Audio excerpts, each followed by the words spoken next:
오늘 함께 나눌 말씀은 디모데후서 2장 3절에서 7절, 디모데후서 2장 3절에서 7절, 그리고 디모데후서 1장 8절에서 12절입니다. 디모데후서 1장 8절에서 12절. 오늘은 5년 후라는 제목으로 함께 말씀을 나누려고 합니다. 디모데 전서를 바울이 쓴 후 벌써 5년의 시간이 흘렀습니다. 5년. 돌이켜보면 짧지만 그 시간을 지나는 동안은 참 긴 시간입니다. 5년 전 30대 중반이었던 디모데는 30대 후반으로 접어들었고 60대 중반이었던 바울 사도는 60대 후반이 되었습니다. 30대 전후반은 지나왔으니까 어떤 느낌인지 알겠는데 과연 60대 중후반은 어떤 느낌일지 잠깐 상상해 보았습니다. 60대 후반에 바울의 상황은 가장 어려운 상황이었습니다. 바울 사도는 2회에 걸쳐 로마에 갇힙니다. 사도행전에 기록된 부분은 처음 감옥에 갇혔을 때입니다. 사도행전 28장 30절에서 31절. 사도행전 28장 30절에서 31절. 사도행전 28장 30절에서 31절.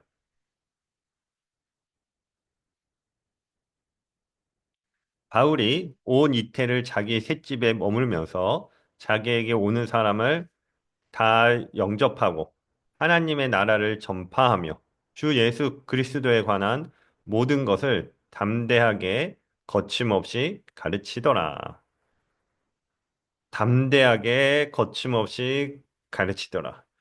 굉장히 멋있는 모습으로 사도행전 28장 30절에서 31절은 나오고 있습니다. 그리고 나서 잠시 풀려났다가 다시 감옥에 갑니다.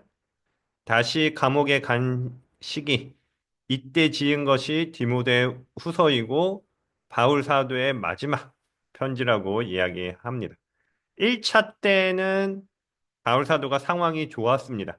감옥이라기보다는 가택연금이었지만 2차 감옥에 갇혔을 때는 죽음을 눈앞에 둔 감옥이었습니다. 이때 상황이 디모데 후서에 잘 나와 있습니다. 디모데후서 1장 15절, 16절. 디모데후서 1장 15절, 16절입니다. 디모데후서 1장 15절, 16절. 아시아에 있는 모든 사람이 나를 버린 이 일을 내가 안 하니 그 중에는 부겔로와 허모게네도 있느니라. 원하건대 주께서 오네시모로의 집에 긍휼을 베푸시옵소서. 그가 나를 자주 격려해주고 내가 사슬에 매인 것을 부끄러워하지 아니하고. 그리고 디모데후서 4장 9절에서 16절입니다. 디모데후서 4장 9절에서 16절. 너는 어서 속히 내게로 오라. 대만은 이 세상을 사랑하여 나를 버리고 데살로니가로 갔고 그레스게는 갈라디아로 디도는 달마디아로 갔고 누가만 나와 함께 있느니라. 내가 올 때에 마가를 데리고 오라. 그가 나의 일에 유익하니라. 두기고는 에베소로 보내었노라. 내가 올 때에 내가 드로아 가보의 집에 둔 겉옷을 가지고 오고 또 책은 특별히 가죽 종이에 쓴 것을 가져오라. 구리 세공업자 알렉산더가 내게 해를 많이 입혔으며 주께서 그 행한 대로 그에게 갚으시리니 너도 그를 주의하라. 그가 우리 말을 심히 대적하였느니라. 내가 처음 변명할 때 나와 함께한 자가 하나도 없고 다 나를 버렸으나 그들에게 허물을 돌리지 않기를 원하노라. 바울 사도가 두 번째 감옥에 갇혔을 때는 아무도 함께한 사람이 없었다라고 기록하고 있습니다. 이런 일이 있은 후 바울 사도는 처형을 당한 것으로 생각됩니다.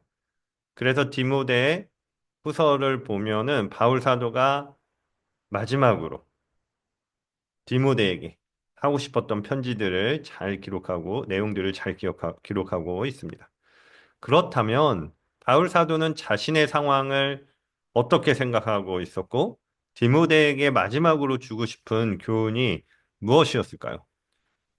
이 어려운 상황, 이제 나이도 60대 후반, 60대 초반의 생활이 아니라 60대 후반의 체력도 가장 안 좋고 건강 상태도 안 좋을 그 시점에 가장 어려운 상황에 놓인 바울 사도. 그는 자기 자신의 상황을 어떻게 생각하고 어떻게 해석하고 있었고 또 디모데에게 마지막으로 하고 싶었던 이야기는 무엇이었을까요? 디모데 후서를 보면 꼭 지킬 만한 것을 위해서는 고난도 함께 받을 수 있다. 고난이 두렵고 받기 싫은 것이지만 꼭 지킬 만한 가치가 있는 것을 위해서는 고난을 통과해야 한다. 라고 디모데에게 그리고 자기 자신에게 말해주고 있습니다. 디모데후서 1장 8절입니다. 디모데후서 1장 8절. 디모데후서 1장 8절. 그러므로 너는 내가 우리 주를 증언함과 또는 주를 위하여 갇힌 자 된 나를 부끄러워하지 말고 오직 하나님의 능력을 따라 복음과 함께 고난을 받으라. 복음과 함께 고난을 받으라. 성경을 보면 바울 사도는 고난을 일부러 받으려고 하지는 않았습니다. 예수님께서도 피할 수 있는 고난은 가급적 피하라고 하셨고 또 예수님 스스로도 피하셨습니다. 그러나 고난을 두려워하지 않으시고 반드시 해야 할 일은 끝까지 감당하셨습니다. 정말 중요한 것을 지키기 위해서 고난과 함께하는 것 외에 다른 길이 없을 때는 그 길을 선택하고 그 길을 통과해서 가셨습니다. 디모데후서 1장 9절에서 12절을 보면 바울 사도가 고난까지도 감당하면서 꼭 지키고자 했던 내용이 나옵니다. 디모데후서 1장 9절에서 11절 바울 사도가 왜 고난까지도 내가 당하기를 원하느냐? 그 이야기들이 1장 9절에서 12절에 나와 있습니다. 디모데후서 1장 9절에서 12절입니다. 하나님이 우리를 구원하사 거룩하신 소명으로 부르심은 우리의 행위대로 하심이 아니요 오직 자기의 뜻과 영원 전부터 그리스도 예수 안에서 우리에게 주신 은혜대로 하심이라. 이제는 우리 구주 그리스도 예수의 나타나심으로 말미암아 나타났으니 그는 사망을 패하시고 복음으로써 생명과 썩지 아니할 것을 드러내신지라. 내가 이 복음을 위하여 선포자와 사도와 교사로 세우심을 입었노라. 이로 말미암아 내가 또 이 고난을 받되 부끄러워하지 아니함은 내가 믿는 자를 내가 알고 또한 내가 의탁한 것을 그날까지 그가 능히 지키실 줄을 확신함이라. 바울 사도는 예수님에게 생명이 있다. 그리고 예수님께서 나를 부르신 것은 나의 행위대로 한 것이 아니라 은혜대로 하셨다. 즉, 내 행위의 결과가 아니라 하나님의 은혜, 하나님의 선한 마음대로 하셨다라고 이야기합니다. 그리고 이 일을 전파하기 위해서 바울 사도 나를 세우셨다. 그래서 내가 이 일을 감당하기 위해서는 고난도 받고 그 고난을 부끄러워하지 않는다라고 말씀하셨습니다. 바울 사도는 복음이 얼마나 가치 있는 것인지, 예수 그리스도가 얼마나 가치 있는 것인지를 알았고, 그리고 하나님께서 자기에게 그것을 전할 사명을 맡기셨다라고 인식했습니다. 그리고 그 사명을 이루어 가기 위해서는 고난도 때로는 통과해야 한다. 그리고 내가 지금 있는 이 시점이 바로 그 고난을 통과해야 되는 시점이다. 라고 이야기합니다. 이어서 바울 사도는 자신의 신앙의 길 가운데 가지고 있었던 마음의 상태를 비유를 통해 디모데에게 전합니다. 그는 좋은 병사, 경기하는 선수, 수고하는 농부라는 세 가지 개념을 비유를 사용하여 자신의 삶과 디모데에게 전하고자 하는 메시지를 전달합니다. 디모데후서 2장 3절에서 7절입니다. 디모데후서 2장 3절에서 7절. 디모데후서 2장 3절에서 7절. 너는 그리스도 예수의 좋은 병사로 나와 함께 고난을 받으라. 병사로 복무하는 자는 자기 생활에 얽매이는 자가 하나도 없나니 이는 병사로 모집한 자를 기쁘게 하려 함이라. 일단 군인이다 라고 이야기합니다. 군인은 고난을 받죠.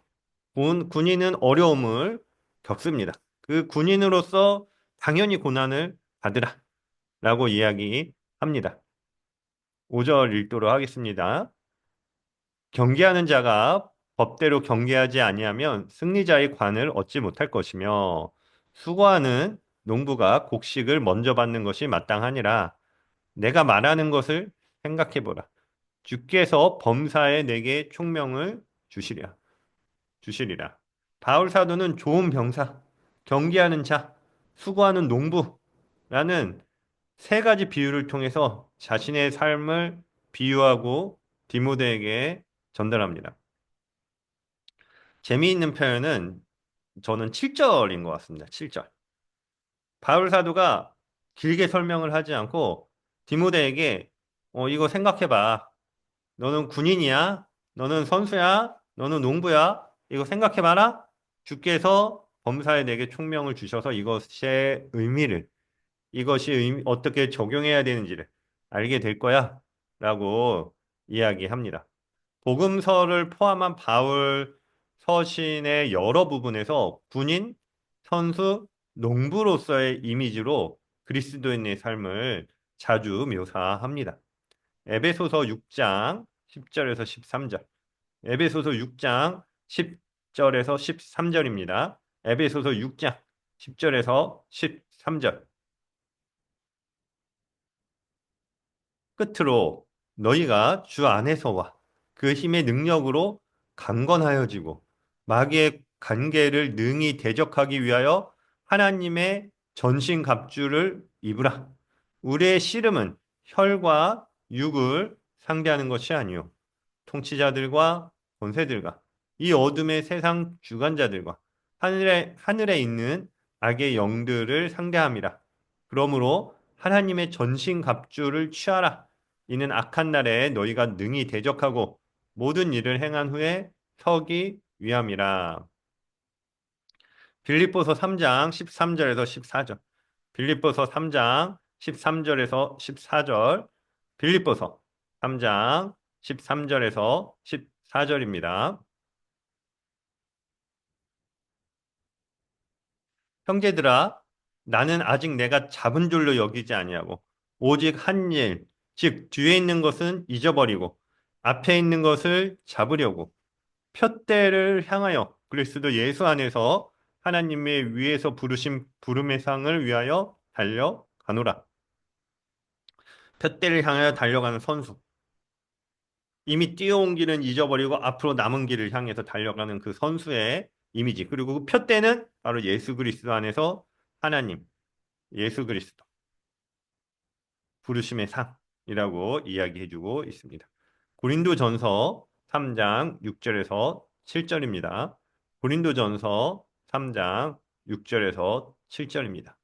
나는 심었고 아볼로는 물을 주었으되 오직 하나님께서 자라나게 하셨나니 그런즉 심는 이나 물을 주는 이는 아무것도 아니로되 오직 자라게 하시는 이는 하나님뿐이니라. 농부의 이미지로 자기의 하는 일들을 또한 설명해 주고 있습니다. 이 말씀을 곰곰이 읽고 생각해 보면서 떠오른 것은 저는 토끼와 거북이의 경주가 떠올랐습니다. 토끼는 중간에서의 성취를 보고 즐기고 잠들어 버렸습니다. 그러나 거북이는 세상의 속도에 비해 빠르지는 않아도 자신의 속도로 최선을 다해서 끝까지 걸어갔습니다. 군인은 결과에 상관없이 주의관의 명령에 따라서 끝까지 싸웁니다. 선수는 승리를 바라보며 포기하지 않고 규칙에 따라서 끝까지 달립니다. 농부는 지루해도 오늘 해야 할 일을 하나씩 해나갑니다. 바울 사도는 자신의 삶이 군인 같았다. 선수 같았다. 농부 같았다. 라고 이야기합니다. 그리고 디모데에게도 예수님 그리고 바울 사도의 삶을 보면서 군인으로서, 선수로서, 농부로서의 자세를 생각해 보라고 합니다. 바울 사도는 자신의 마지막 순간까지 복음을 위해 충성하며 사명 앞에서 흔들리지 않는 삶의 본을 보여주었습니다. 그는 군인처럼 명령에 순종했고 경기자처럼 규칙을 지키며 목표를 향해 달렸으며 농부처럼 인내하며 열매를 기다렸습니다. 우리도 하나님께서 은혜로 맡기신 사명을 기억하며 하루하루 충실히 살아갔으면 좋겠습니다. 때때로 사명을 감당하는 일에 고난이 있어도 그 길을 통과해서 갈 수 있는 용기와 힘을 하나님께서 주시기를 소원합니다. 바울처럼 주어진 길을 끝까지 걸어가며 하나님께 영광 돌리는 삶이 되기를 소망합니다. 5년 후 우리의 모습 가운데 바울 사도의 군인, 선수, 농부의 모습에 대한 삶의 자세가 조금 더 익숙해지기를 소원합니다. 오늘 말씀은 여기까지 함께 하도록 하겠습니다.